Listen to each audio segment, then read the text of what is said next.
Então, tendo nós dançado o hino, né? Logo após o hino de Jesus, nos Atos de João, há a continuidade da temática com a explicação que Jesus então vai dar acerca da cruz de luz.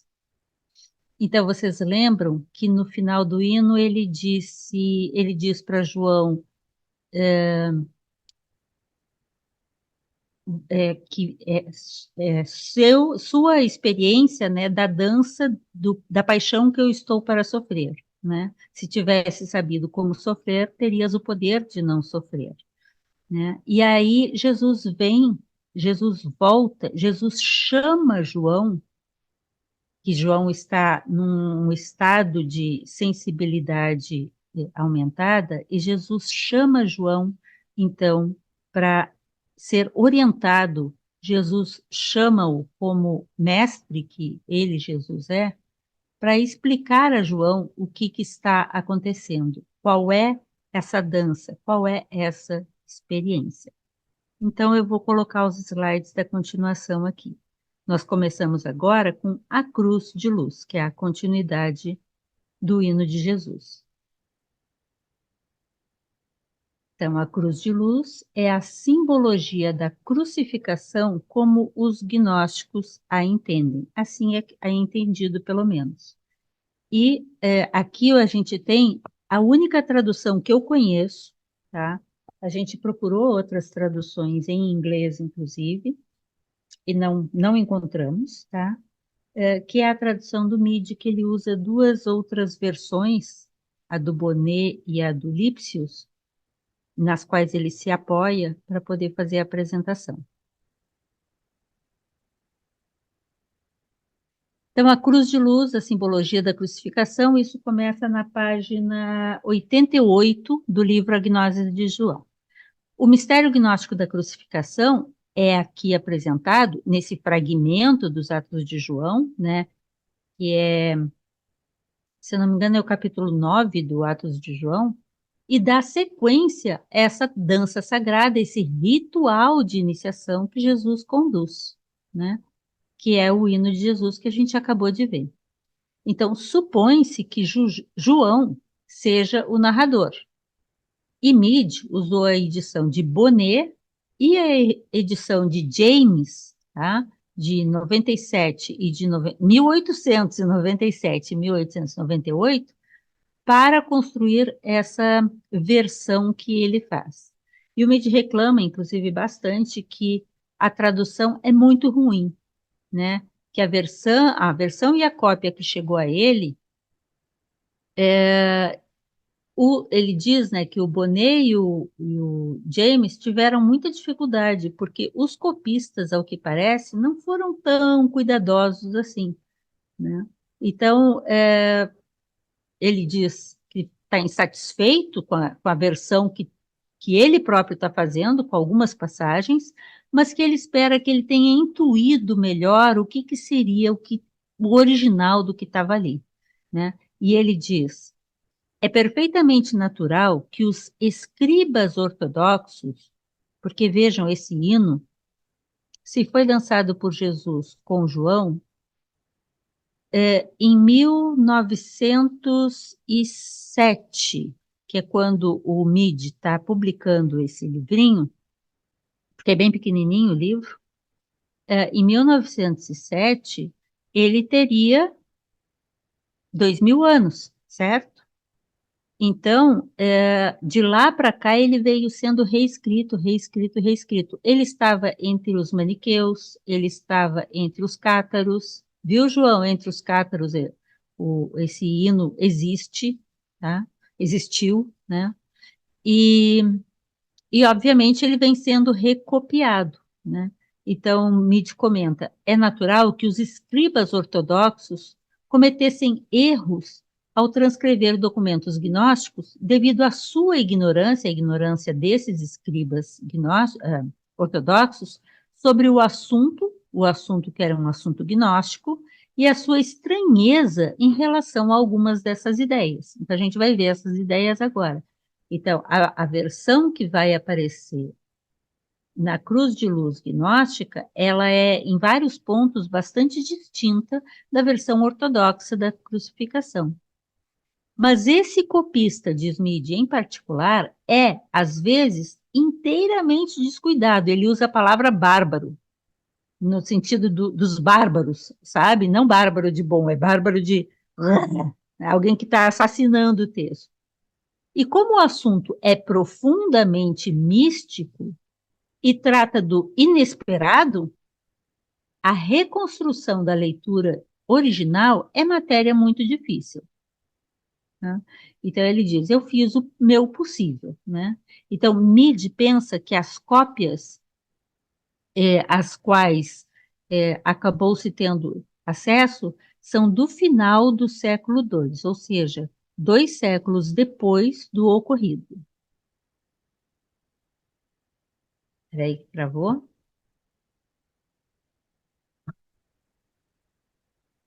Aí. Então, a Cruz de Luz, o compilador parece que sabia que a história que circulava entre as pessoas era apenas o véu eterno do mistério, e assim apresenta o que podemos supor seja apenas uma das muitas visões da crucificação mística. É o mesmo que eu disse, e que a Vanille também estava comentando, sobre o hino de Jesus. Os Alguns que assistiram esse hino, cada um o contou, o relatou de uma forma diferente, e os copistas vão copiando de formas diferentes, e vai passando por línguas, por idiomas diferentes. Então, saiu lá do aramaico, provavelmente. Com certeza passou pelo grego, passou pelo siriaico, eu não sei se foi e voltou, mas passou pelo siriaico e pelo grego, né?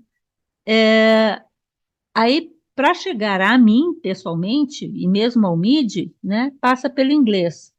Então, o MIDI traduz a partir do grego. Então, passa por muitas linguagens de backgrounds culturais distintos.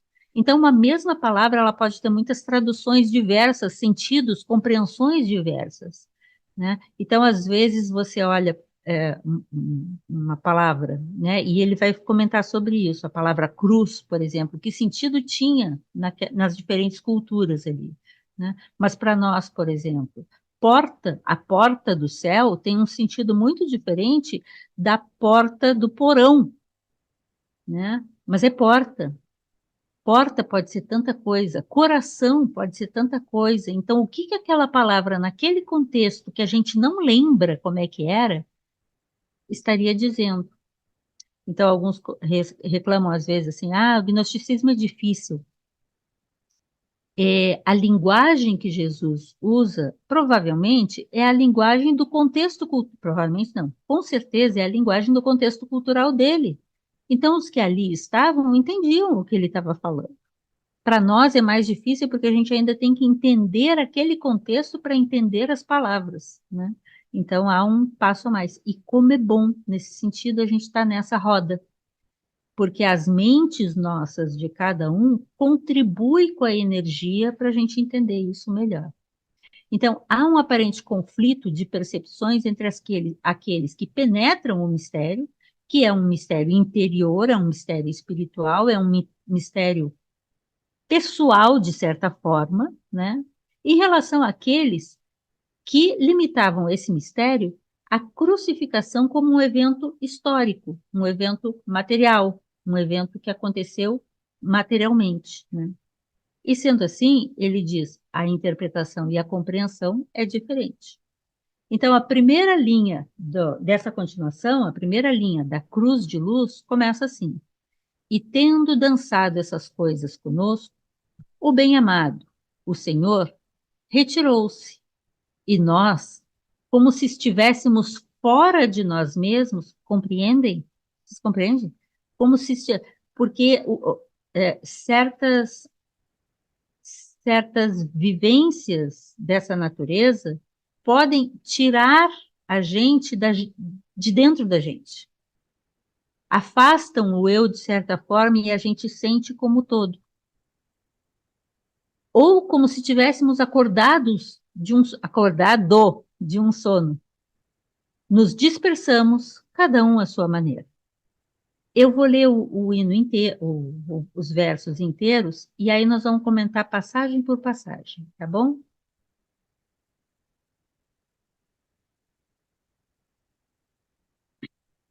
Diz a cruz de luz.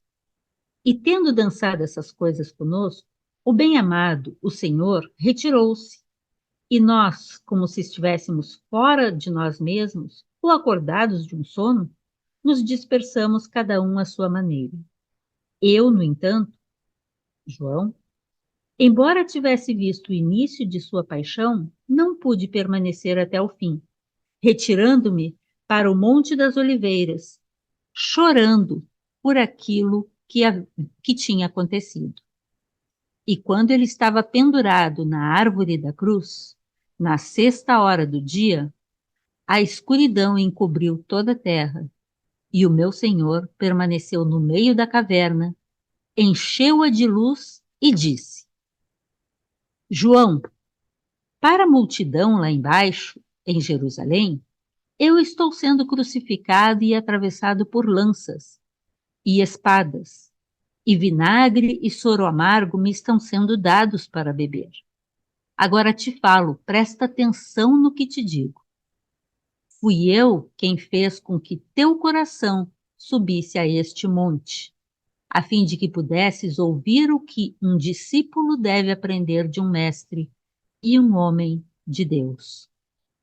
E tendo assim falado, ele me mostrou a cruz de luz erguida, e em torno da cruz uma vasta multidão, e ali dentro uma forma e uma aparência semelhante, e na cruz outra multidão que não tinha forma. E eu contemplei o próprio Senhor acima da cruz. No entanto, ele não tinha forma, era apenas como se fosse uma voz, mas não esta voz a que estamos acostumados, mas de uma espécie própria e beneficente, e verdadeiramente de Deus, dizendo-me: João, aquele que precisa deve ouvir estas coisas de mim, porque eu anseio por alguém que ouça. Por causa de vocês, esta cruz de luz eu chamo algumas vezes de Logos, algumas vezes de mente, de Jesus, de Cristos, de porta, de caminho, de pão, de semente, de ressurreição, de filho, de pai, de espírito, de vida, de verdade, de fé, de graça. Agora, estas coisas são assim chamadas no que se refere aos homens, mas para aquilo que em verdade é, em si próprio, em seu próprio significado para si mesmo, e declarado a nós, é a definição ou a delimitação de todas as coisas, tanto a firme necessidade de coisas fixas a partir das coisas instáveis, quanto a harmonia da sabedoria. E como isso é sabedoria em harmonia, há os que estão na direita e os que estão na esquerda. Poderes, autoridades, principados, bem como arcontes, energias, ameaças, poderes da ira, calúnias, e a raiz inferior da qual se originaram as coisas na Gênese. Esta, pois, é a cruz, é a cruz pela qual o Logos tem sido o meio de irradiar ou cruz iluminar todas as coisas, ao mesmo tempo separando as coisas que procedem da Gênese e as coisas abaixo dela, das que estão acima, e também compactando todas elas em uma só. Mas esta não é a cruz de madeira que tu verás quando daqui desceres. Nem sou eu aquele que está sobre a cruz. Eu sou aquele que agora não vês, mas apenas ouves uma voz. Eu fui detido para ser o que não sou, não sendo o que fui para muitos outros. Porém, eles me chamaram, eles me chamarão de qualquer outra coisa, abjeta e indigna de mim. Da mesma forma, como o local de repouso não é visto nem mencionado, muito mais eu, o Senhor, não serei visto nem mencionado. Agora, a multidão que aparece em torno da cruz é a natureza inferior. E quanto àqueles que vês na cruz, se eles também não têm uma forma, é porque a estirpe inteira, ou cada membro, daquele que desceu ainda não foi reunida.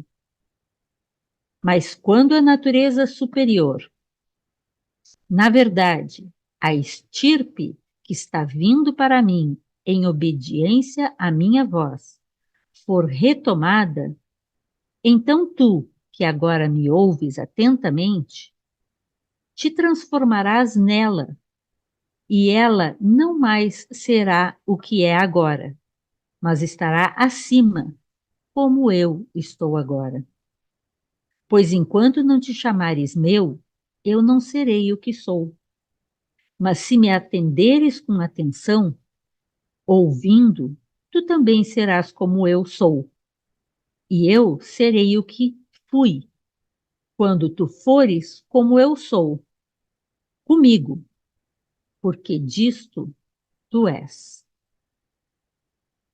Não presta atenção, então, aos muitos e naqueles que estão sem o mistério.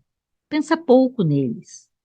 Saiba que eu estou inteiramente com o Pai, e o Pai está comigo. Nada, pois, das coisas que eles dirão de mim, eu terei sofrido. Ao contrário, a paixão que eu mostrei a ti e ao resto, dançando-a, quero que seja chamada de um mistério. O que és, tu vês. Isto mostrei a ti. Mas o que sou, isto somente eu sei, e ninguém mais. O que então é meu, permite-me que o guarde, mas o que é teu, vê através de mim.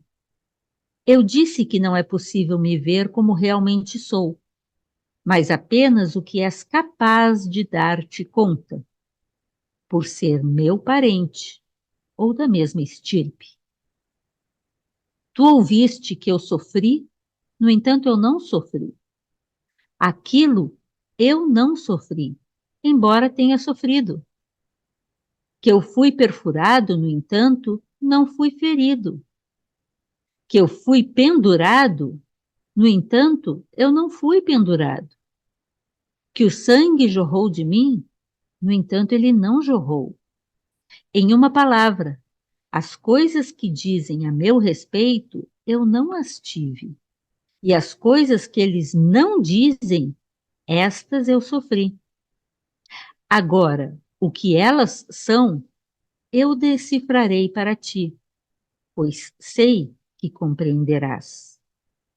Compreende, portanto, em mim a destruição de um logos, a perfuração de um logos, o sangue de um logos, o ferir de um logos, o pendurar ou enforcar de um logos, a paixão de um logos, o pregar a ou reunir as partes de um logos, a morte de um logos. E assim eu falo separando o homem, primeiro então compreende o logos. Então compreenderás o Senhor. E apenas em terceiro lugar, o homem e o que ele sofreu. E tendo dito estas coisas a mim, diz João, e outras que eu não sei dizer como ele mesmo o teria feito, ele foi levado de volta ao alto, ninguém da multidão observando-o. E quando desci, diz João, Ri de todos eles quando me contaram o que haviam feito com ele, convicto internamente apenas desta verdade: a de que o Senhor gerou simbolicamente todas as coisas, e de acordo com o seu desígnio, para a conversão e salvação dos homens. E assim termina a clara e explícita explicação sobre a cruz de luz.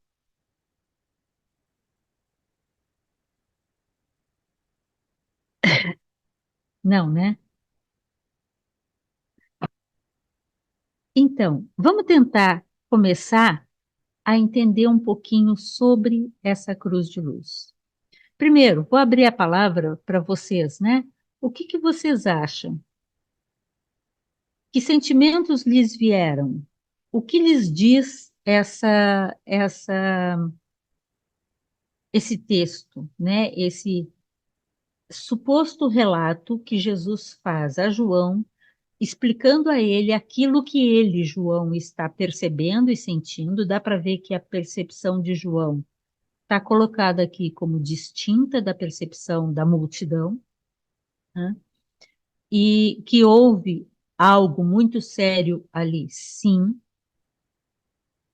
que parece isso se associa diretamente ao pós a dança, né? E sim, uma dança circular, uma dança em que, em conjunto, eles invocaram o Logos. Mas o que que vocês percebem, sentem, têm a comentar acerca desse texto? Que agora a gente vai ver passagem por passagem dele, o MIDI, pelo menos, busca trazer em termos de explicação, para que, de alguma forma, a gente consiga se aprofundar e entender um pouquinho mais. Alguém quer comentar alguma coisa?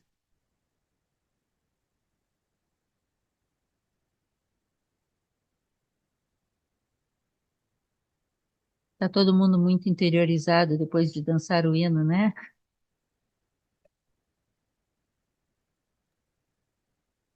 Tem alguma relação com o difícil processo de abnegarmos deste mundo para poder ir em direção a instâncias que esse Logos vem a nos clarear. Ao mesmo tempo, o quanto esse Logos teve o esforço de fazê-lo. Mais que isso, não ouso.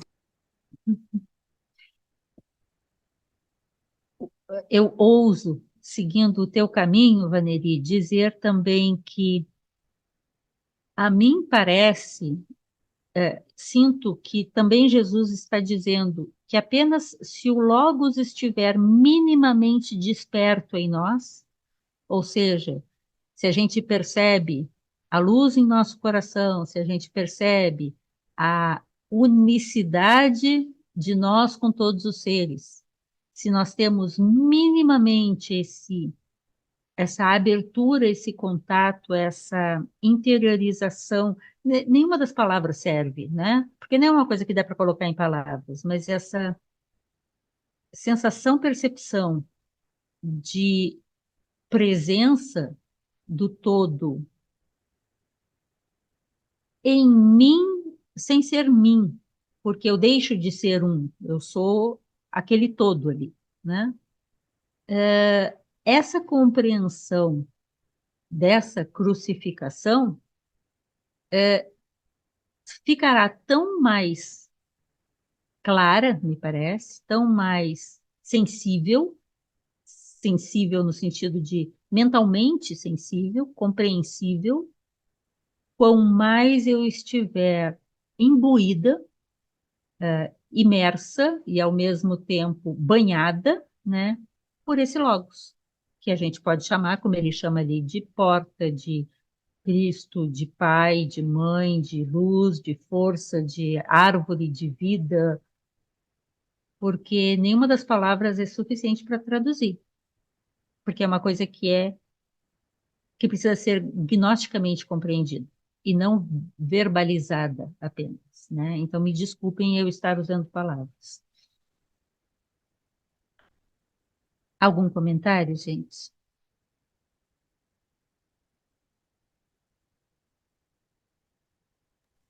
Jane, eu queria fazer um comentário rápido. No texto ele fala, né, que ele foi pendurado, e isso me lembrou o Evangelho da Verdade, que também fala que ele foi Uhum. pendurado. Então, quando no texto ele fala de cruz, ele está se referindo a outra coisa, né? E quando ele fala da sua morte física, ele fala que foi pendurado, que jorrou sangue. Aí, então, toda aquela coisa que veio depois, né, na tradição, da história da crucificação física, né, para ver como está bem distante do real significado que queria passar. E uma passagem que eu acho bem interessante nesse texto é quando ele fala, né, para João que ele quer explicar para eles as coisas, os mistérios, e como se ele tivesse sentindo falta de mais gente para ele passar essas coisas, né? Que pena que não há mais pessoas no nível do João ou acima para que ele pudesse explicar e ensinar as coisas do jeito que precisava, né? Então, Eu meio que preciso de alguém que me ouça, é ele isso, diz, né? é exatamente nessa frase. Bem interessante, isso que eu queria comentar. Vocês percebem também que é, a, a- as, me parece que as compreensões que cada um de nós pode tirar desse texto, sem viajar demais, né? Porque também dá para viajar na maionese, né? Mas sem viajar demais, as compreensões também serão muito de acordo, Mide inclusive diz isso, com as vivências que a gente tem. Porque essa explicação é, além de, como ele diz, muito difícil de traduzir, porque o material que chegou também não é um material muito bem cuidadoso, é extremamente simbólico, né? Não é uma descrição de um evento físico, é uma descrição de uma vivência interna, ou pelo menos assim a mim parece. Eu sinto dessa forma. E como isso se segue à experiência da dança, isso faz mais sentido ainda nesse contexto, né? Então, nós vamos ter essa experiência cá entre nós também, né? Cada um pode trazer. Não viajem demais, Jane não viaja demais também, né? Mas tentar trazer alguma coisa que possa contribuir com o entendimento dos colegas. Vamos ver verso por verso, então. O primeiro verso diz: E tendo dançado essas coisas conosco, o bem-amado, o Senhor, retirou-se, e nós, como se estivéssemos fora de nós mesmos, ou acordados de um sono, nos dispersamos, cada um à sua maneira. O comentário que o Midi traz é bem curto, e eu estou sintetizando, tá? Eu não coloquei tudo que está no texto. Vocês podem ler os textos, certo? Ele simplesmente resume, né, que os discípulos fogem após contemplar o mistério interno da paixão e unificação, revelado no drama da iniciação da dança mística. E isso me chamou a atenção. É, se eu tomar isso literalmente, nessa interpretação que o Mid tem, e eu respeito muito o que o Mid diz, porque ele tem umas tiradas, às vezes, que eu tenho certeza que não era só da cabeça dele, né? Eu conheço muito da literatura que ele escreveu e tem muita coisa que só ele diz e que é óbvia, né? Então, assim, quando ele diz que o mistério da paixão e unificação foi revelado no drama da iniciação da dança, a continuação disso foi apenas uma continuação disso. Eles já estavam mexidos dentro desse momento. E aí, como a Yara disse, o quanto cada um se tornou capaz de ver e ouvir, ou como disse a Vaneri, o quanto o Logos era presente ali para cada um, também vai trazer uma capacidade diferenciada de percepção do acontecimento. E aí, no segundo verso, ele segue. Eu, João estaria falando, no entanto, embora tivesse visto o início de sua paixão, não pude permanecer até o fim, retirando-me para o Monte das Oliveiras, chorando por aquilo que tinha acontecido.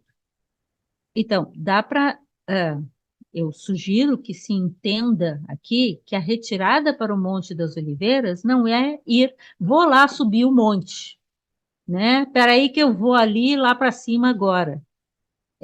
Talvez seja, e a gente vê isso referido por vários intérpretes, de que a expressão o Monte das Oliveiras é muito mais do que um lugar físico. O Monte das Oliveiras é subir a um estado de capacidade perceptiva ao qual Jesus os convidava frequentemente. As reuniões eram no Monte das Oliveiras. Quando eles chegavam e se reuniam no Monte das Oliveiras, e nem todos subiam ao Monte das Oliveiras, ali as coisas aconteciam, né? Então, acho que essa é uma interpretação a perceber. E chorando, né, no sentido de que humanos como somos, e João também era, né, é emocionante, né, mexe, move, né? No hino, a gente traduziu como movido, né? Ele é movido, as energias se movimentam dentro dele, e isso às vezes é difícil de lidar com. Então, sintetizando o que o Midi apresenta, ele diz: João, o discípulo amado, não conseguia suportar o pensamento de que o mestre tinha realmente sofrido na cruz, e aflito se refugia no Monte das Oliveiras, acima de Jerusalém. Mas para o gnóstico, até aqui, ó, o Monte das Oliveiras não era uma colina física, e Jerusalém não era uma cidade física.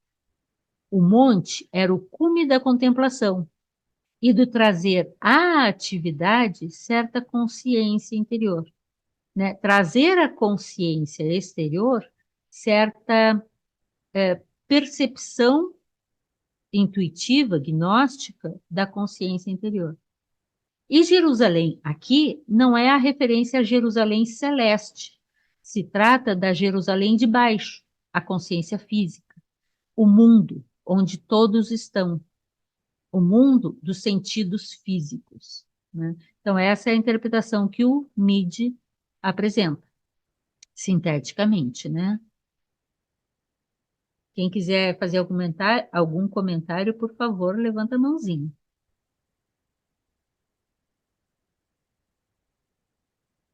Ana Paula, Jane, é uma pergunta rapidinho. Ai, desculpa. Ana Paula, vai. desculpa, Ana Paula,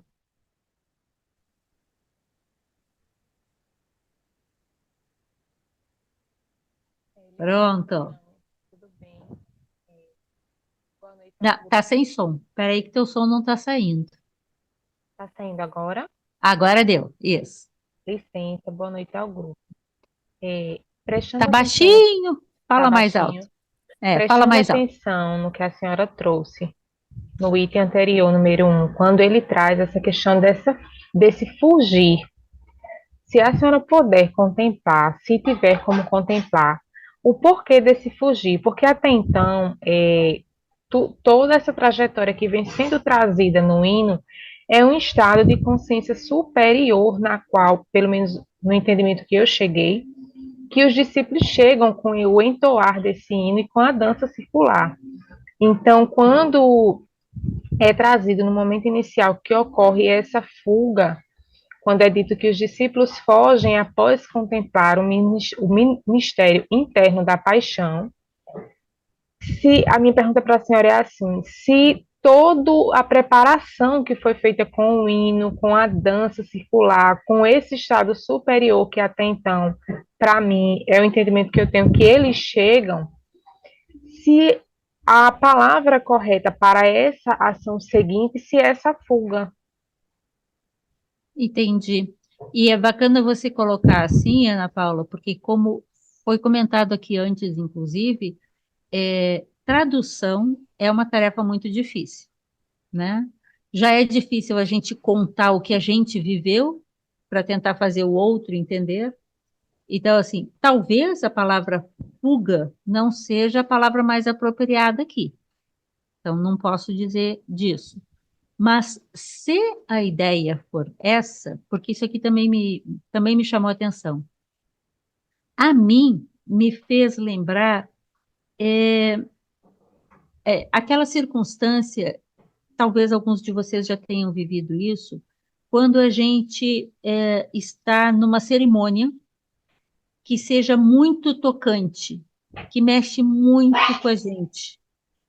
Uma cerimônia, às vezes, pode ser alguma coisa até bem mundana, como, sei lá, o casamento do filho, né? Ou o nascimento do neto, né? Ou do filho, ou alguma coisa que mexe internamente muito com a gente, como a gente meio que se afasta para suportar aquilo ali. Meio que fica num estado de, como é que eu posso dizer, não é torpor, mas é de anestesia. A impressão que me passou foi essa, não de fugir no sentido, deixa-me embora daqui, mas de fugir no sentido de se afastar, silenciar. Eu preciso de um tempo para respirar.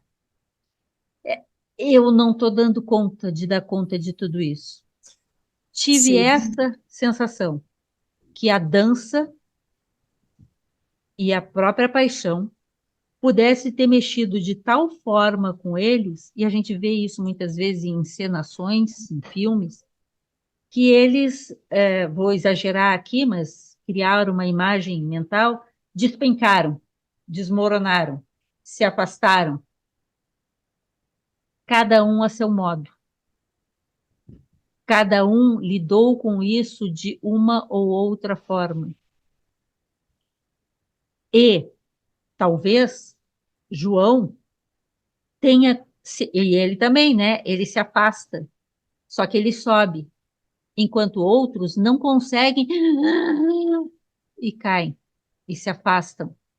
Não sei, a imagem que me veio ao coração, à mente, foi essa.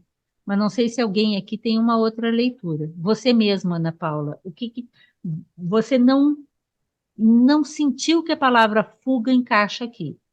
Sim. O que você acha? E os demais? Alguém quer comentar? Já aviso, Licença. nós não vamos conseguir traduzir todas as ideias, Licença. porque, em grande parte, esse texto, como muitas vezes outros, não é um texto explicável. Porque a gente não pode ter confiança na exatidão dele, né? E acho que o Mid fez um trabalho muito bom para chegar onde ele chegou. Como também ele é muito simbólico. Tem muito de simbólico aqui que a gente não consegue compreender racionalmente, não consegue ser aquele cientista racional para explicar A mais B dá assim, né? Desculpa, Ana Paula, fala você. Que é isso, não precisa pedir desculpa. Jane, diante dessas informações que a senhora está trazendo, o que me vem é assim, que não ocorre, vamos dizer, se eu for pegar essa palavra da fuga ao pé da letra, não ocorre uma fuga física de, vamos dizer, de se retirarem todos desse momento na qual, se também formos pegarmos ao pé da letra, o drama da paixão é tido como estavam todos presentes diante desse momento.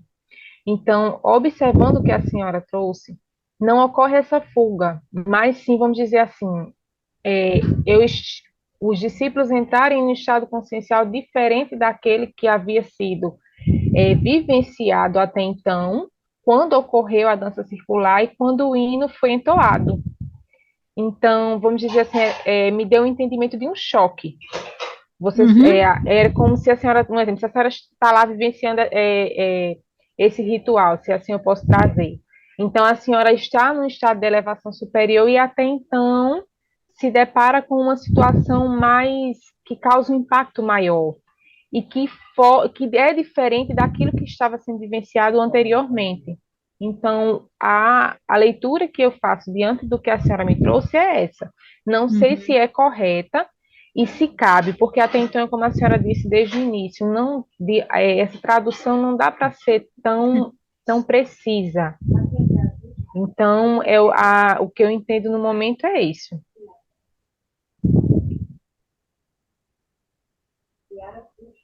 Que bom que você traz, Ana Paula. Mais alguém quer comentar alguma coisa? Eu vou fazer uma brincadeirinha, tá?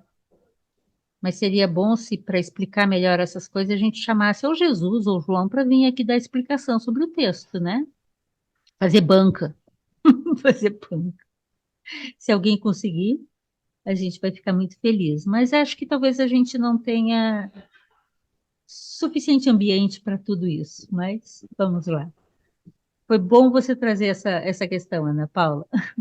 Márcia, Gratidão.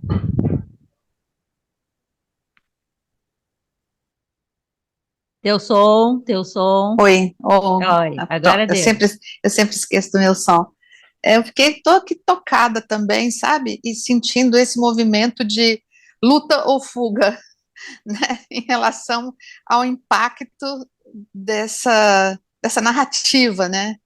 E você usa uma É, expressão que ajuda muito, e que eu não disse quando a Ana Paula comentou, mas eu senti esse fogem no sentido de uma fuga psicológica. É claro, uma fuga de tirar é, a atenção dali, é, de sair daquele ambiente, é. né? Então, eu fiz várias associações aqui, né? Lembrei de várias coisas que nos é contado quando a gente é criança sobre a história de Jesus, né? E que ele teria dito na cruz, né? Que pedido a Deus, né? Ao Pai que me afaste desse cálice, né? Uhum. Até o Chico Buarque fez uma música muito bonita, né? Linda. Mencionando isso. Então, eu acho que a dificuldade desse texto e a beleza dele é uma coisa, e o impacto, né, a intensidade, é que ele está tentando falar de um mistério que é a existência humana diante, né, é um mistério fundamental que cada um de nós vive, né, de onde a gente veio, com por que a gente está aqui, para onde a gente está indo, e, Qual é a e se nossa a gente, cruz? qual é a nossa cruz, acho interessante essa coisa da cruz ser um caminho cruzado, né, um caminho que vai vertical, outro horizontal, ou seja, você pode, como ele mesmo estava falando, né, você ser você e ser o outro, e aí me fiquei pensando na unicidade também da vida e do universo, né, que somos todos um só, e da vacuidade lá do budismo, né, e me passou várias coisas pela cabeça. Então eu acho assim que é, é muito forte isso, porque eu fiquei tentando me convencer que, olha, não é um ser humano que está falando isso, é uma experiência espiritual Uhum. vivida num grupo ali naquele momento. Assim como eu penso também que a gente não deve pensar numa sequência temporal, cronológica entre a dança e a crucificação, né? Eu Não acho que são necessariamente, não necessariamente, não exatamente. necessariamente, mas como Uhum. um contínuo de uma experiência, né, que se apresenta e que realmente é fulgurante, é fulgurosa, é assustadora também, né? E mais para frente nesse texto ele vai falar sobre uma coisa, sobre o que esse todo comporta também o bem e o mal. Eu não tinha me atrevido a pensar isso desse jeito, né? Mas é uma coisa que sacode a gente, assim, sabe? A luz e a escuridão, né? Tá sempre ali. Quer dizer, a luz só é vista como luz porque tem a contraparte da escuridão. Quer dizer, ele é muito profundo isso, né? Eu acho que parece que é assim o umbigo da história, o umbigo do mistério, se posso dizer assim. Mas tô aqui também, sabe? Meio fugindo, meio ficando, mas estou muito impressionada com esse texto, É. muito Obrigada, forte, muito Márcia. intenso. Não. Volto a repetir, não tenho a intenção de explicar o texto. Eu já disse para Uhum. vocês várias vezes isso, Ele é que o hino é misterioso. fácil. Uhum. A explicação da crucificação gnóstica eu acho bem mais densa, com É, muitos níveis de compreensão, isso, de vivência, de isso, experiência. sim. Então, me proponho a trazer o que está escrito, trazer também minhas percepções, Uhum. mas a colaboração de todos vai ser muito bem-vinda. Uhum. Obrigada, Márcia. Lígia, Eu tinha até baixado a mãozinha aqui. Boa noite. boa noite. Não sei se Estou você falando quer muito falar. baixo. Oi, eu tinha baixado a mãozinha porque eu estava ouvindo a Márcia, ela falou praticamente tudo que eu estava pensando em falar, né? Mas é isso, o convite do hino é para se manter naquele estado, porque nesse estado tudo passa, né? O estado de se sentir uno com tudo. Não tem bem nem mal, tem dor, mas a dor passa. É uma coisa assim, né, que foi fluindo. E falar em fuga, quem não precisava ficar vendo aquele martírio, não tinha necessidade de ver, né, o martírio. Eu acredito que até tenham fugido muitos dos discípulos. O que estava preparado ficou, que foi João, né? Ele captou, ele entendeu o que o mestre tinha para falar. Mas não foi uma coisa assim mesmo, na sequência. Acabou o hino, já aconteceu a morte. Não. Aham. Pelo jeito foi um tempo, né? Teve um tempo, Concordo com a Márcia nisso também. Uhum. né? Né? É isso. Porque se está naquele Não estado, não precisa. necessariamente tem essa sequência temporal, terminou um e aconteceu o outro, mas isso é Justo. possível também. Olha, imaginar, né? Já imaginou sair de um estado e ir para o outro brutal, assim, é terrível também. Dá um colapso. Eu Dá, colapsaria na hora, não tenho dá, nem dúvida. dá. Né? Dá um colapso, mas pensar no termo fuga, é esse o termo, buscou refúgio, porque não aguenta. Deve ter sido uma dor assim intransponível para ver, né? Acompanhar, entrar na frequência do mundo. Essas horas tem que abstrair isso aí, senão não aguenta, É. né?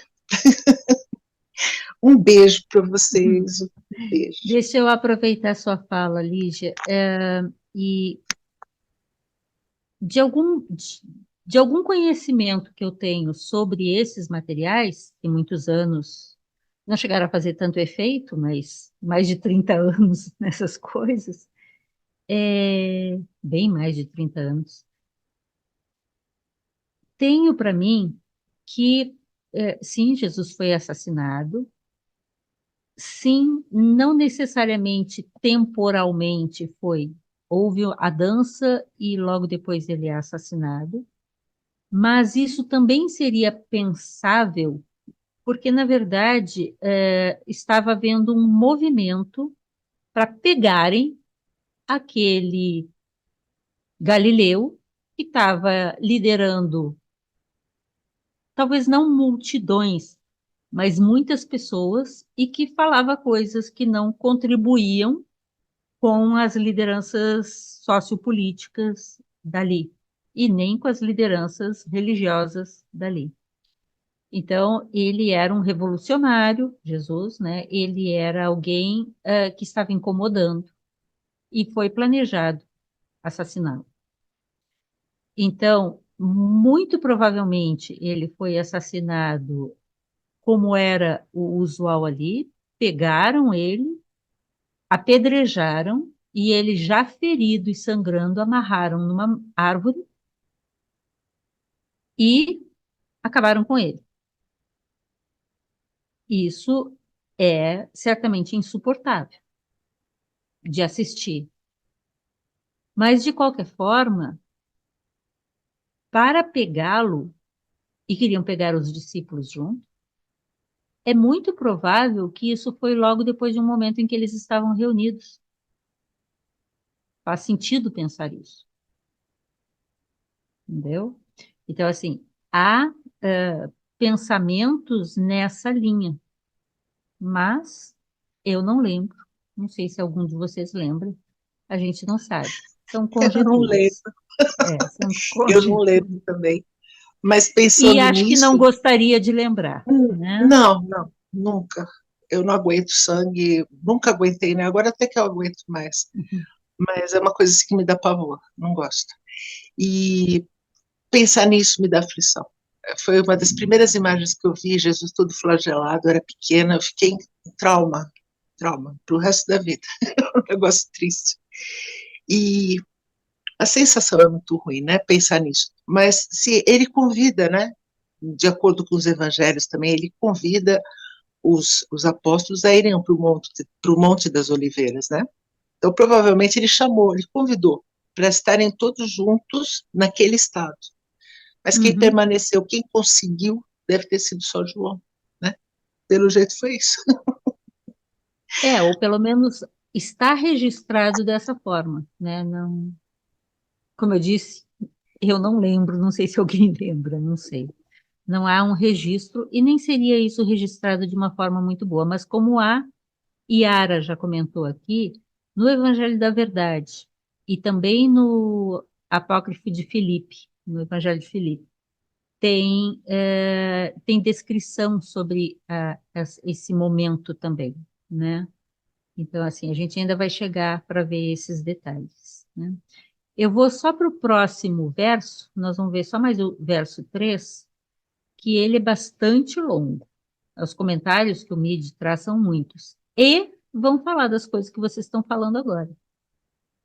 Número 3. Quando ele estava pendurado na árvore da cruz, na sexta hora do dia, a escuridão encobriu toda a terra, e o meu Senhor permaneceu no meio da caverna, encheu-a de luz e disse: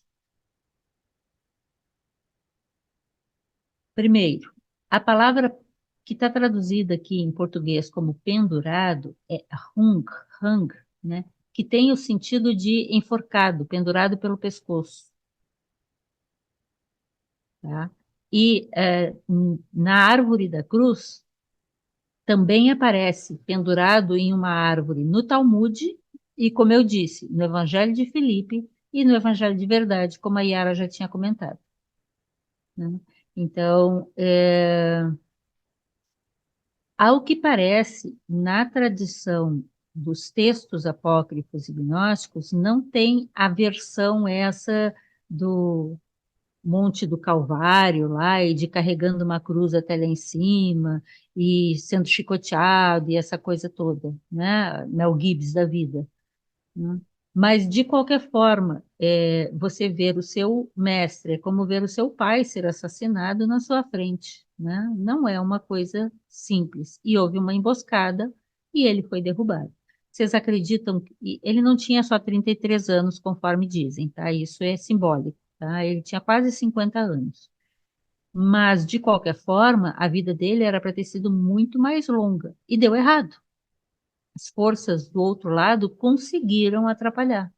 E por isso ele permanece ainda por quase um ano ensinando em veste de luz, porque ele não tinha terminado o trabalho dele, ele não tinha terminado aquilo que ele estava proposto a fazer vindo ao mundo. Um mestre não vem ao mundo para se entregar, para morrer por nós. Seria inútil. A gente tem que morrer para a gente mesmo. Não, não adianta o outro morrer. Se fosse possível, esses mestres todos teriam morrido por nós e a gente estaria salvo. Cada um tem que fazer em si o processo. E por isso Jesus tenta explicar o processo. Infelizmente, inclusive como o Mid comenta, os copistas que trabalharam com isso é um tema muito difícil de entender. E estão quase todos, como nós estamos também, viciados nessa visão que a gente tem da paixão, da Páscoa, né, aquele caminho do Calvário. Então, assim, muita coisa fica mesclada com as versões que a gente já tem na nossa mente. Então, sobre isso, o Me descreve bastante. E aí eu trouxe resumidamente algumas coisas. O termo árvore, no original, é batos. E eu achei muito interessante isso que ele comenta. A palavra que está lá no original é batos, que pode significar arbusto ou árvore da cruz. Mas, para os gnósticos, a cruz não era uma coisa morta, era um símbolo vivo. Não apenas uma madeira morta, né, ou um tronco morto de uma árvore desbastada de suas ramas, que é um símbolo que também tem na tradição de Osíris. era também a árvore da vida, que tem o mesmo sentido da sarça ardente de Moisés, no Êxodo. A árvore da vida ardente, no paraíso da natureza interior do homem, onde se expressa o Logos, a palavra de Deus aos que a ouvem. Então, muito parecido com o que a Lígia estava comentando, acho que foi a Lígia que comentou isso. Essa capacidade de ouvir o Logos dentro de si, né? Ou alguém de vocês falou isso, ou foi a Vaneri? Esta árvore da vida também era, como a cruz, a árvore do conhecimento do bem e do mal, do Deus e do diabo, que, em verdade, são uma só, pois o fruto da árvore da vida é o conhecimento do bem e do mal, a cruz dos opostos, como vocês mesmos comentaram. Essa coisa de ter os opostos. Isso também, Márcia, concorda, achei muito interessante nos chamar a atenção disso. O equilíbrio se dá quando tem os dois. A gente não elimina um. A palavra grega,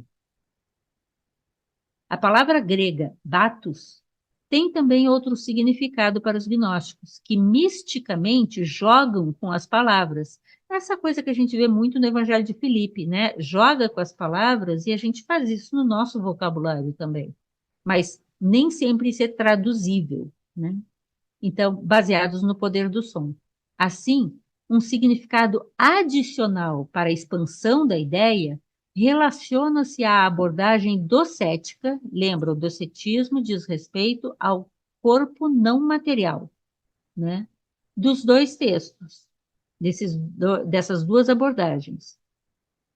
A palavra grega, batos, tem também outro significado para os... Opa, desculpa, eu copiei de novo. Diz o Alberto sobre o docetismo. É uma tradição gnóstica que não confunde a veste de luz que Jesus usou com a morte com seu corpo físico. Após a morte, quando Jesus instrui o grupo de discípulos, sendo isso a origem de vários dos principais evangelhos apócrifos, lembrem que nos evangelhos apócrifos frequentemente começa assim: Evangelho de Tiago, Evangelho de Filipe, Evangelho de Tomé, o Evangelho de João, né? Esses são os ensinamentos apócrifos que Jesus deu e Mateus copiou e Tomé registrou, né? Então, assim, essa abordagem é o que principalmente aparece nos evangelhos apócrifos, que são os evangelhos reservados, são os dos mistérios. Ele, Jesus, usou uma veste sutil que, se comparada com o corpo físico, seria como um corpo ilusório. E daí surge o termo docético. Tá? Os gnósticos, uma parte deles foram chamados de docéticos, né? Que defendiam o docetismo. João, entre eles, que é esse defender que existe, fazer a diferença, inclusive, entre Cristo e Jesus e defender que existe uma veste de glória, uma veste nirmanakaya. Quem estava ontem no grupo do Bruno, assistiu o Bruno explicando sobre o nirmanakaya, né? Essa veste de luz com a qual um iniciado de grande capacidade se reveste para estar no mundo sem estar num corpo físico. Mide cita o Hipólito, que é um dos escritores da ortodoxia, né? Se eu não me engano é século III, que no Refutação a Todas as Heresias, é um texto famoso, um livro famoso dele, adivinha sobre o que ele fala? Ele refuta as heresias, né? Ele cita passagens dos apócrifos, né? E ele fala sobre a força de Deus neste caso. Moisés, o Midi está se apoiando no Hipólito usando a palavra batos para explicar o que esse texto, o que a crucificação gnóstica estaria explicando. Moisés refere-se a este Deus como o Deus de fogo, que lhe falou a partir do batos, ou seja, isto é, do interior do do ar escuro, pois Batos é todo o ar sujeito à escuridão. Ou seja, Hipólito estaria interpretando o que os gnósticos disseram. Jane, o que é esse Batos? É o espaço entre o alto e o baixo. É aquilo que tem que ser ultrapassado, tem que ser passado de um lado a outro, para que chegue essa luz aos da Jerusalém de baixo, vindo da Jerusalém do alto. Então, parece que para Hipólito, segundo Mide, citando Moisés no Êxodo, que é a sarça ardente, que ele chama de Batos, segundo Mide, este seria provavelmente o ar material, ou o ar da escuridão, se comparado ao ar espiritual ou o ar da luz. Ar no sentido de espaço, de éter no sentido mais antigo, né?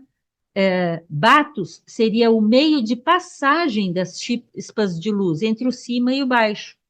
As chispas de luz passariam de um lado a outro.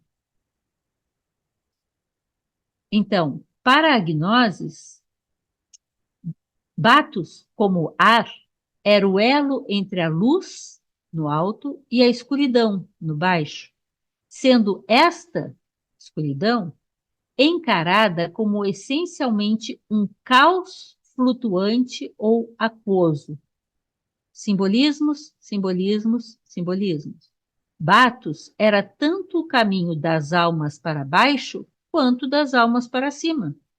Batos é esse caminho de transição, é esses degraus, é esses eons intermediários, segundo essa interpretação que o Hipólito puxa e que o Mide se apropria, em que o Hipólito está citando Moisés, falando sobre o que é Batos, lá no Êxodo. Para os gnósticos, não. Para a gnoses, a exegese mística da passagem da sarça ardente, do Moisés, referir-se-ia àquilo que diretamente separava e unia a luz e a escuridão. E isso era justamente a cruz. Né, Márcia? Juntando o alto e o baixo e dando o equilíbrio nos braços da cruz. Exatamente. Para os gnósticos cristãos, o anjo de Deus falando a Moisés sobre o Batos ardente foi um dos mais marcantes apocalipses da antiga escritura judaica. Apocalipses aqui no sentido de revelação. Então, o anjo de Deus falando a Moisés sobre a sarça ardente, o Batos ardente, o ar que fica entre o alto e o baixo, e é onde queima, teria sido uma das revelações mais importantes. Das principais funções da gnoses, segundo Mide, era lançar luz sobre os significados subjacentes, ou seja, o que aquilo poderia estar explicando. Isto é o que, da sua própria maneira, né, à sua própria maneira, fez o exegeta docético, que fez essa descrição, que usando a leitura do Targum grego, o Targum é a Bíblia hebraica ao aramaico, né? É isso? Não, troquei, né? O Targum grego, tá certo. O Targum grego é a tradução da Bíblia hebraica ao aramaico. Ou da tradução do 70, que é a antiga edição do Antigo Testamento, feita em grego no século II antes de Cristo, antes do ano 0, antes do ano 1, né? Então, o exegeta docético teria usado a leitura que ele faz do Targum, que é a Bíblia do hebraico ao aramaico, e da Bíblia do 70, que é o Antigo Testamento em grego no século II AC, que coloca desse modo: Batos realmente não significa sarça, arbusto, mas significa meio de transmissão. Então, vamos reler lá em cima o número 3. Quando ele estava pendurado, enforcado na árvore da cruz, numa árvore, na hora mais cheia do dia, na sexta hora, ao meio-dia. A escuridão encobriu toda a terra, e o meu Senhor permaneceu no meio da caverna, encheu-a de luz e disse, agora ele vai vir para a fala do que ele disse. O Batos está aqui, ó, a árvore da cruz está traduzindo a palavra Batos, ou seja, o meio de transmissão. No meio de transmissão, nesse intermédio, a luz do alto e a escuridão do baixo tornou-se ardente, foi queimada, porque por ali tiveram que atravessar. E por isso toda a emoção não é uma palavra boa aqui, mas essa mobilização psíquica, né, psique aqui num sentido mais elevado, que ocorre. E ele termina dizendo, por exemplo, ao realçar o mito de Sofia, ou história de sabedoria, ou o mistério da cosmogênese da escola de Valentino, o Hipólito trata da cruz como um mistério final de tudo, e a gente querendo entender assim rapidamente, né? Com os documentos originais diante dele, ele, Hipólito, tendo os documentos gnósticos nas suas mãos, escreve, agora isto é chamado fronteira, esse meio intermédio, esse meio de transmissão, conforme aqui embaixo, porque delimita a deficiência da plenitude, do pleroma, palavras muito usadas pelos gnósticos, como que a causá-la, como que causando essa delimitação, essa fronteira. É chamada participante porque também participa da deficiência e é chamada cruz ou tronco porque foi fixada com imobilidade e imutabilidade, ou seja, é aquilo que é firme, que é fixo, que não balança, que não sai dali, de tal maneira que nada da deficiência pudesse ser capaz de aproximar-se das eternidades dentro da plenitude, dentro do pleroma. Vou só ler a última frase. O Staurus, ou a cruz, na sua própria essência, é uma ideia viva, não é uma cruz, é uma ideia viva, uma realidade ou princípio raiz. É o princípio de separação e de limite, ao mesmo tempo que separa, ao mesmo tempo gera os limites, dividindo a entidade da não entidade, o ser do não ser, a perfeição da imperfeição, dividindo a plenitude ou suficiência da deficiência ou insuficiência, a luz das trevas. É aquilo que produz todos os pares de opostos. Então, o MID está nos dando uma proposta, uma sugestão de reflexão sobre todo esse simbolismo. E como o número 3 terminou com e o meu Senhor encheu a caverna de luz e disse, na próxima nós vamos ler, e ainda tem mais um pouco, nós vamos ler o que ele disse. Fala, Márcia, depois eu volto aqui. Achei que eu tinha acabado.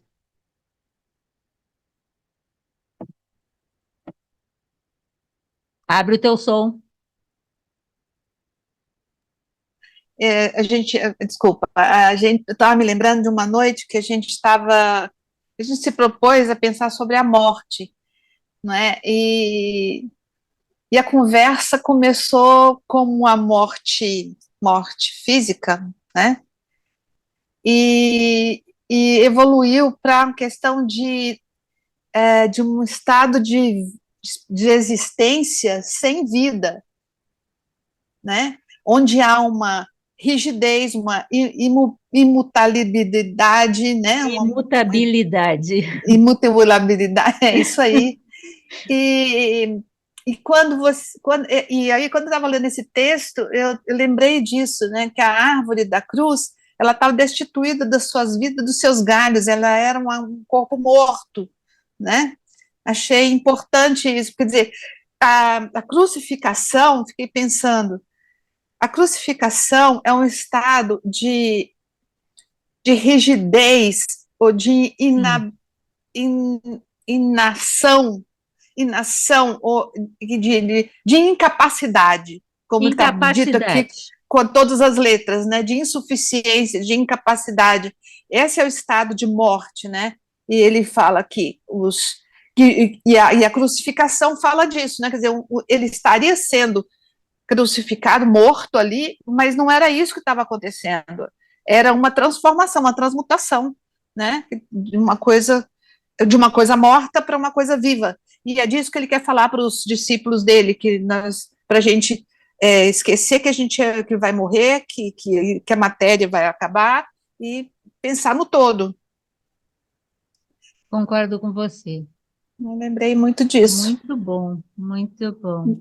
Muito Quem não bom. leu ainda, o Apócrifo de Tiago fala exatamente disso, Márcia. Não Que a gente conheço, não. publicou no último livro agora. O Apócrifo Uhum, de Tiago fala disso. Tem uma hora que Jesus diz a Tiago, desprezai a morte, no sentido de não uhum. dar atenção para a morte, mas cuidai da vida. É. Então, e nesse sentido pode ser mil coisas, né? Porque você pode, diante de um desafio, de um transtorno muito grande, um sofrimento muito grande, ficar inerte, se entregar e não evoluir, não dar um passo adiante, né? E a vida, estar vivo, é você passar pelo sofrimento, e como alguém disse, acho que foi a Lígia que falou, é passar pelo sofrimento e sentir que ele passa por você, e você passa por ele, e você atravessa para um outro lugar, para um jeito de ser ou de sentir a vida, né, de sentir as coisas. Achei muito interessante isso. É sempre um Legal. novo aqui e agora, né? Exato. O É. antigo aqui e agora morreu. Morreu, é, É. é isso. Mas falar é mais fácil do que viver. É. Não, mas assim, quando eu estava assistindo esses dias eu assisti um filme na televisão, não sei se algumas pessoas podem ter assistido, que eu achei muito útil, muito pedagógico. É um condomínio onde começa com uma briga de menino na quadra. E aquilo evolui para uma catástrofe, assim, sabe, um desastre na vida de todos os implicados, né? Por quê? Porque cada um que entrava em contato com a situação de conflito chutava o pau da barraca, sabe? Agredia, batia para cima. Quer dizer, ia aumentando o grau de agressividade, de brutalidade. E acaba em morte, né? Acaba em morte. Então, assim, as tragédias da vida, se a gente for pensar um pouco mais também, agora me fiz Uhum. outra conexão É. com o trabalho do Shakespeare, né? Que o Shakespeare, nas tragédias do Shakespeare, tudo acaba em tragédia, porque a desarmonia psíquica dos personagens Dos conduz personagens. todo mundo para a tragédia, né? E na comédia, não, as coisas são resolvidas, você supera uma Uhum. dificuldade, dá um passo além e vai para frente. Então, é como uma chamada para ver como nós estamos reagindo às muitas tragédias que estamos Exato, aqui agora em sequência, isso. né? Exato, exato, Tá exato. bom. É isso mesmo, é isso Eu mesmo. vou. A É gente isso que já eu penso. passou do tempo. Não, foi muito bom, Márcia. Ah, Mas eu vou ler esse é o último slide, do número 3. tá A bom. reunião, na próxima reunião, a gente começa no número 4. Então, ainda fechando o número 3, o Midi diz assim: está sintético aqui. Ao mesmo tempo, faz parte de todos esses opostos que ele estava falando, esse espaço, né? Porque é a emanação imediata do próprio Pai. Ele não é separado desse todo. E por isso, une enquanto separa. É, portanto, essa cruz, o princípio de participação ou distribuição. participação ou distribuição, distribuindo tanto na plenitude como na deficiência. Finalmente, é o tronco ou pilar, essa palavra pilar era muito usada nos essênios, ou esse sentido, né? O pilar, os líderes eram chamados de pilar, como aquilo que tem estado, está e estará de pé. Aquilo que sempre é e sempre está lá. O princípio da imobilidade como a energia do Pai em seu aspecto de suprema individualidade, que não se modifica, porque Ele é o Senhor do sempre mutável. Ele é Senhor de tudo isso que é mutável. Então, desnecessário dizer que é uma ideia mestre, assim é difícil de manter. Ela constitui, confessadamente, um supremo mistério. A partir dela, a mente formal do homem, falha, incapaz de retê-la, explicá-la, esmiuçá-la, falar durante uma hora inteira dela e não dizer nada, né? É precisamente esta mente pessoal que cria a dualidade e se insinua entre a causa e o efeito. Somente a mente espiritual pode abarcar os opostos. Achei muito bacana esse fechamento dele. E aí iríamos para. Meu Deus, Jane, você fez muito longo. Já te passo a palavra, Ana Paula. Retornando ao texto, é aqui o fechamento. Quando ele estava pendurado no Batos, quando havia alcançado o estado de equilíbrio, encontrava-se no centro místico. Então, na sexta hora, que é o meio-dia, quando maior era a luz, havia também a maior escuridão, o par de opostos. Então, quando o Senhor, o mais elevado ser no homem, né, o Higher Self, o Cristo, o Atman, o si mesmo, a Alaya, Allah, né, estava equilibrado e justificado, o homem, o discípulo, tornou-se consciente na caverna de seu coração, isto é, em sua mais recôndita natureza substancial, da presença da luz. E a luz fez-se no homem, né? Nesse sentido. Ana Paula, gente, desculpem que eu já passei do tempo, mas falta pouquinho. Jane, licença, tá me ouvindo bem? Sim, sim. Eu gostaria de fazer uma correção, porque quando eu fiz a observação no momento inicial, eu trouxe que, se pegarmos ao pé da letra, de que todos os discípulos estavam presentes no momento da crucificação. Existem várias outras correntes de estudos que traz que nem todos estavam presentes. Uhum. Então, eu gostaria de trazer essa correção para que essa observação não fique como algo engessado, principalmente aqui que você vem nos trazendo esse poder de cada um trazer a sua leitura sem ter como uma verdade absoluta. Cada um contribuindo da maneira que puder e podendo chegar a um entendimento, mas também podendo estar aberto para outras observações, para uma ampliação maior daquilo que possa estar sendo dito em cada ensino que está sendo trazido aqui no estudo, tá certo? Gratidão. Perfeito, perfeito, perfeito. Se cada um de nós estiver assim aberto, cada um de nós tem a chance de uma melhor percepção e, quem sabe, juntos a gente pode alcançar uma melhor compreensão, né? Perfeito. Eu não sei, não existe referência se todos estavam presentes e quantos são os todos. Há muitas discrepâncias em relação a isso, sim. Muito bem posto, Ana. E Renata, para fechar.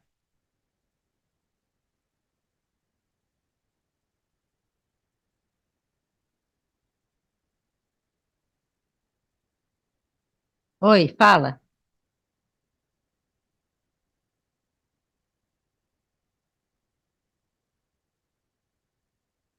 Peraí.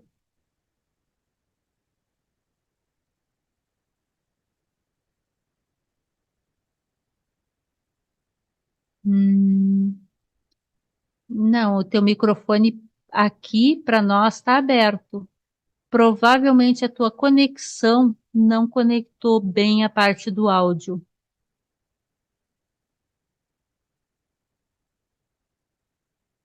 A gente não está te ouvindo, Renata. Eu só vejo aqui você abrindo e fechando o microfone, mas não chega até aqui a informação. Eu sinto muito. Bota no chat aí, Renata. Então, na próxima reunião, a gente começa com o 4, que é onde Jesus começa a falar. E do 4 até o 23, do 4 ao 23, da linha 4, né? Do verso 4 até o 23, é Jesus falando. E aí os dois últimos, João faz um fecho. Nossa, tem muita coisa no chat, mas eu não vou conseguir ler. Então, se alguém quiser fazer um resumo, se alguém quiser destacar alguma coisa.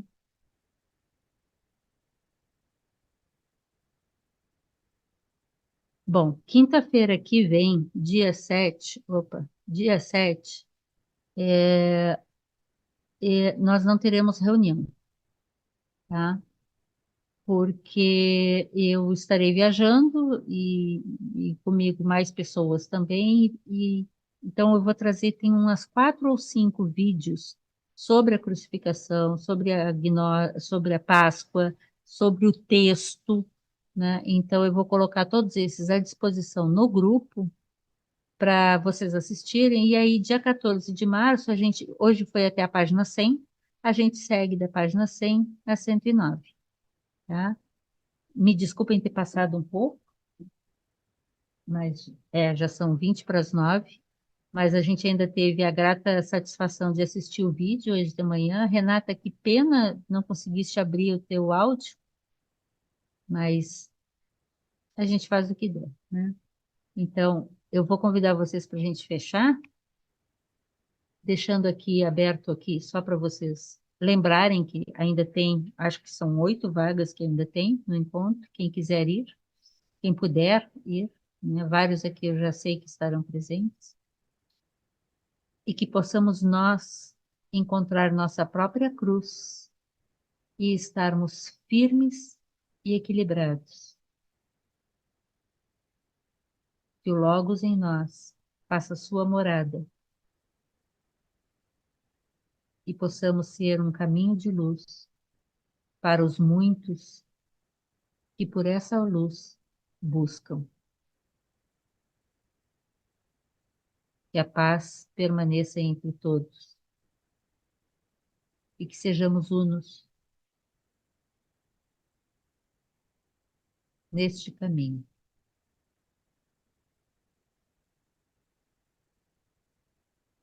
Amém.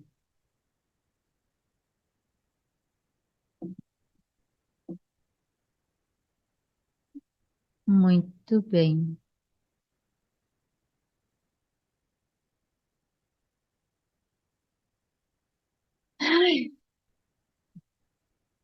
Esquentei, esquentei.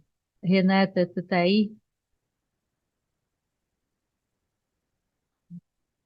Gente, muito obrigada pela presença. Alguém quer falar mais alguma coisa?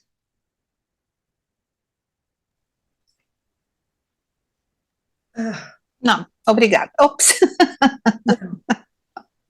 Eu quero dizer uma coisa muito pessoal, muito pessoal. Eu acho esse texto muito difícil, muito difícil. E aí eu leio, aí eu imagino uma coisa, aí de repente vem outras contribuições, aí eu falo, bem, não é bem isso, então aí eu mudo. Então, eu confesso que eu fico meio baratinada.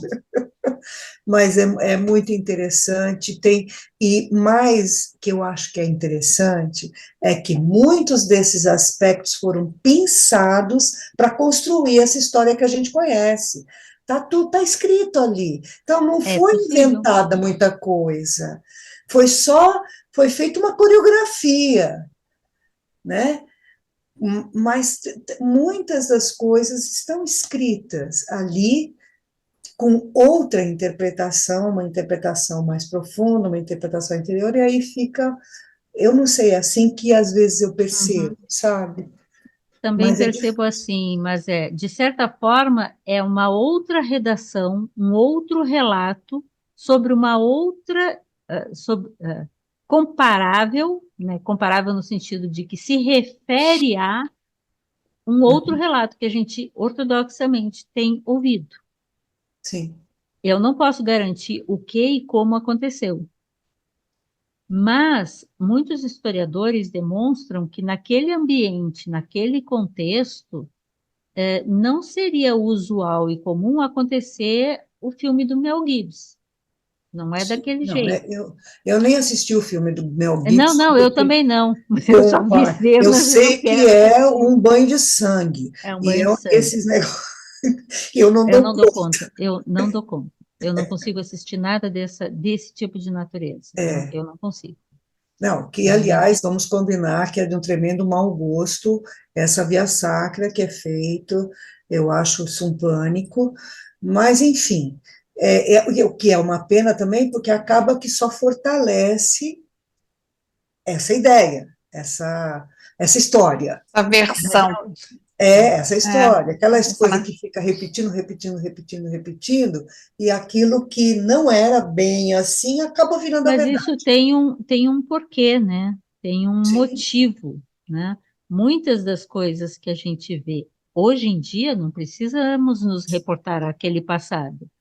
Elas são contadas de determinada forma e, por favor, hoje em dia as redes sociais é só isso que fazem.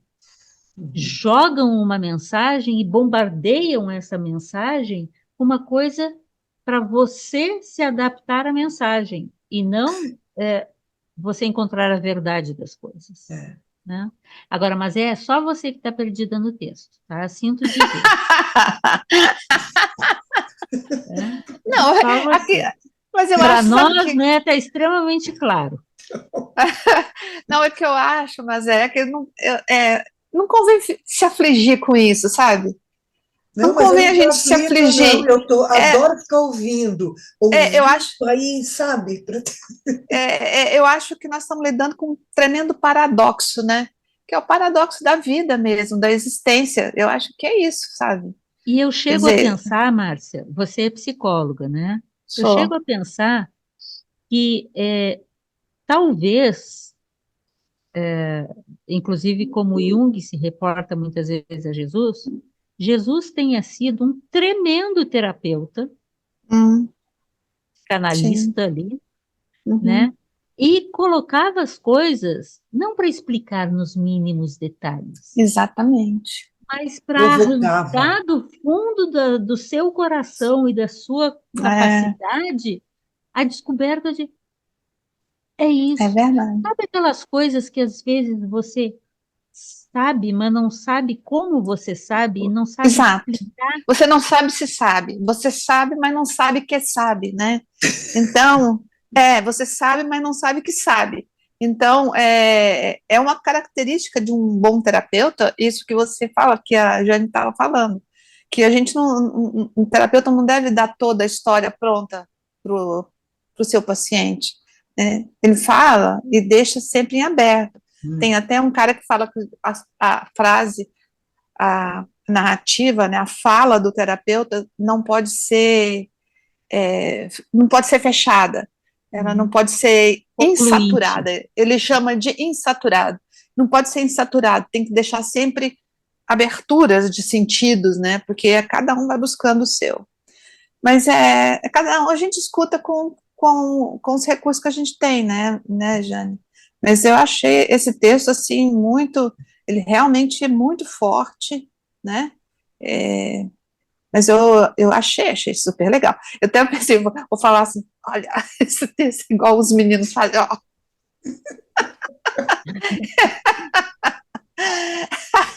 É retado, como lá no Nordeste eles vão falar, é retado esse texto. Arretado Esse texto é retado. exatamente.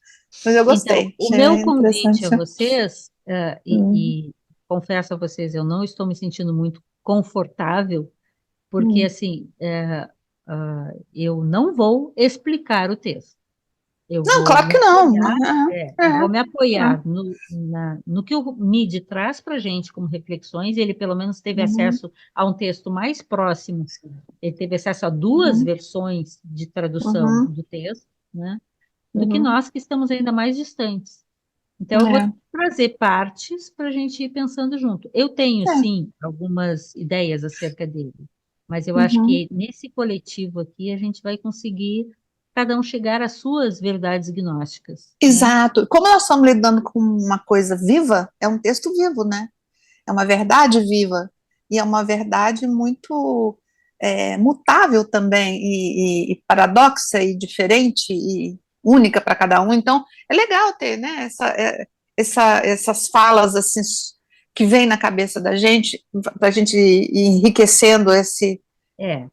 Só peço que Não a é, gente não não é para viaje explicar, demais, né? Não né? é para explicar, não é para explicar, mas é assim, pra, sei lá, enriquecer com ideias, sei lá, eu penso assim, não sei se eu gosto de falar, então eu vou Ah, falando. muito bom. Então tá bom, Gente, gente, vou me despedir. Um beijo, muitíssimo obrigada. Foi excelente nosso papo de obrigada. hoje, Próxima tá? reunião, então, da página 100 à página 109. E eu Tá. vou conduzindo, a gente vai trocando ideias. Muito obrigada os que comentaram, muito obrigada pela energia de todos aí também, né? Renata, vamos ver se da próxima vez você consegue fazer o teu som funcionar. Ah, ela acabou de sair, ela estava aqui agora ainda. Tô saindo, tá? Um beijo. Tchau, Tchau, tchau. tchau. Vou derrubar todo mundo. Tchau. Tchau, Então, dá. tchau. Tchau, tchau.